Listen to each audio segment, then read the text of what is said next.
know I love this chapter, right? Like, I'm grinning and everything right now. Like, I love this chapter because, see, my dude Usopp stepped up. Like, I love it when my dude Usopp steps up, right? I love it. I love it even more when that precious queen, that beauty of all beauties, that goddess among all goddesses, the cat burglar Nami just steps up, baby. Whoa. Yo, I love this, man. Like, I love how, like she's drawn. She's got that excited look. And she's got the tongue out and everything. Like, she's just like, yo, I'm tired of running. I'm ready to get in on some offense. And that's when Nami's just like, look, don't we have an alliance? I think we'd appreciate a little trust right here. And what's really cool about this is, again, like Usopp and Nami, they're written to be the normal characters out the crew. Like, they're in a crew with all of these amazing people. These amazing fighters. They're not super strong. They're pretty smart. But they're not super strong. They're not going to blow you away with raw power in a fight. But they can pull their own weight. And what's really cool about that is the fact that, like when Oda gives these moments to Nami and when she gives them to Usopp, it's Oda's way of showing, hey, you don't have to be special in order to make an impact. Every member of a team can get their work done. Like, I like to look at Nami and Usopp as being like the 8th and 9th guy on a bench, right? Like the 8th and 9th guy on an NBA team. It's very easy to sit there and say, oh, you suck. You're the worst of the worst.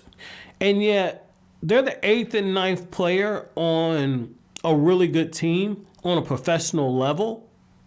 Which means that they could bust your ass at any moment. And they could bust the ass of any Division I athlete out there. Because it's a different level. It's a different league.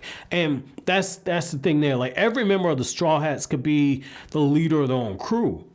And so when you get moments like this, you see exactly why. Like, Nami has the weather clouds getting worked up. And she shoots the lightning bolts out, and she ends up taking out Baby 5, and Buffalo's trying to get some work in, and all of a sudden the attacks keep coming in. Caesar sees the opportunity to run, and Law's just like, hey, man, you got to get this guy. He can't get away. We can't afford for him to get away. And that's when all of a sudden Usopp says, look, didn't I tell you to leave this to me?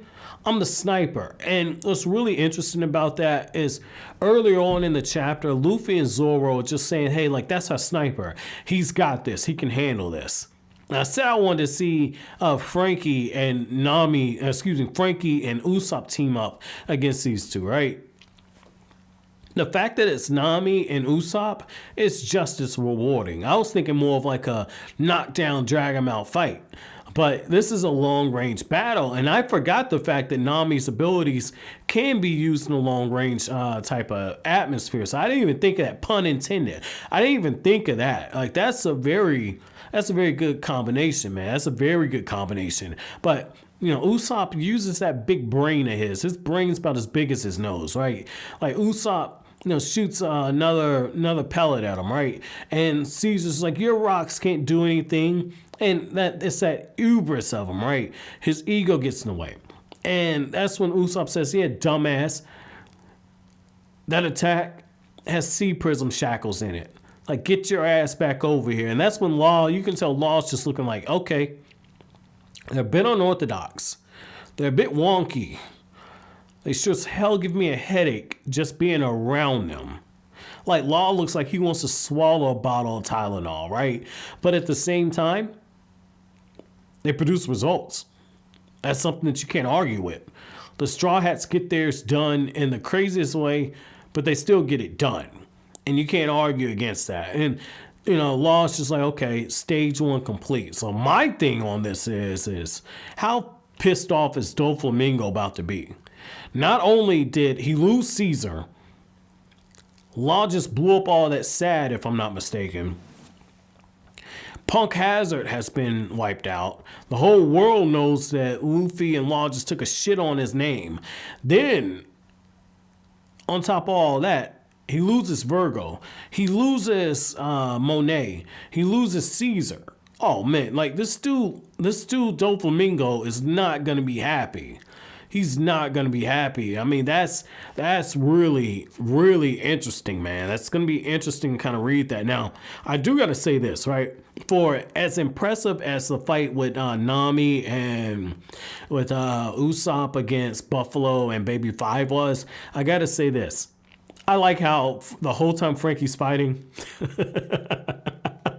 I say this for last on purpose. The whole time Franky's fighting, he's thinking they want his cola.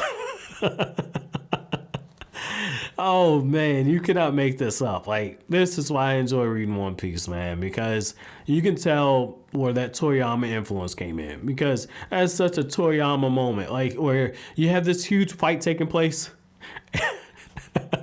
And the author turns into a big gag moment. And like, it's like Franky's just like, my cola. Fuck that. We can't be fighting over my cola. Get your own cola. It's on sale at $9.99 at the next island over. This is my cola, bitch. Back off. And he's like, oh, you guys wanted Caesar, that guy right there? That's all you're after? And the whole time I didn't even realize this, right? Caesar's on the Thousand Sunny. Like, Luffy just knocked this dude clean across the island. And he happens to land on the Thousand Sunny. Man, I would call that plot convenient if that fight wasn't so damn awesome. And just the gag twist at the end. That was pretty good, man. So I want to ask you guys, because this is probably my favorite Franky moment. I want to ask you guys, up until this point, so from Water 7 up until the end of Punk Hazard, what is your favorite Franky moment? But as always, guys, if you like anything I had to say, don't forget to comment, rate, subscribe, share. Thank you so much for watching all the way to the end of the video, guys. Have an incredible day.